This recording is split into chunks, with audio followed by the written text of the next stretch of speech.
आता आणखी एक महत्त्वाची बातमी। अतिवृष्टीग्रस्तांना सरकारकडून 1356 कोटींची मदत आता जाहीर झाली आहे। 8 जिल्ह्यांसाठी निधी मंजुरीचा शासन निर्णय काल जारी करण्यात आलाय। 13, 14 आणि 15 सप्टेंबरच्या प्रस्तावानुसार ही मदत जाहीर झाली आहे। मराठवाड्यातल्या बीड, धाराशिव, लातूर, परभणी आणि नांदेडसाठी ही मदत जाहीर झाली आहे। पुणे विभागामधल्या सातारा आणि कोल्हापूरसाठी मदतीची घोषणा झाली आहे। 21,66,198 बाधित शेतकऱ्यांना या मदतीचा लाभ मिळणार आहे। 15,16,681 हेक्टरवरील शेतीच्या नुकसानीसाठी ही मदत जाहीर झाली आहे। मयत व्यक्ती आणि दगावलेल्या पशुधनाची भरपाई जिल्हा स्तरावर मिळणार आहे। तर अतिवृष्टीग्रस्तांना सरकारकडून ही नव्यानं मदत जाहीर झालेली आहे। 1356 कोटींची मदत काल शासन निर्णयाद्वारे जाहीर केलेली आहे।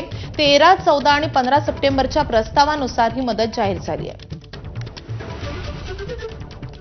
धाराशिव, लातूर, परभणी, नांदेड आणि बीड या मराठवाड्यातल्या नुकसानग्रस्त जिल्ह्यांतल्या शेतकऱ्यांसाठी ही मदत असेल आणि पुणे विभागामध्ये सातारा आणि कोल्हापूरसाठीही ही मदत जाहीर करण्यात आली आहे। मयत व्यक्ती त्यासोबतच पशुधनाचं ज्या शेतकऱ्यांचं नुकसान झालेलं आहे त्यांना मात्र जिल्हा स्तरावर मदत मिळणार आहे, असं या शासन निर्णयामध्ये नमूद करण्यात आलंय।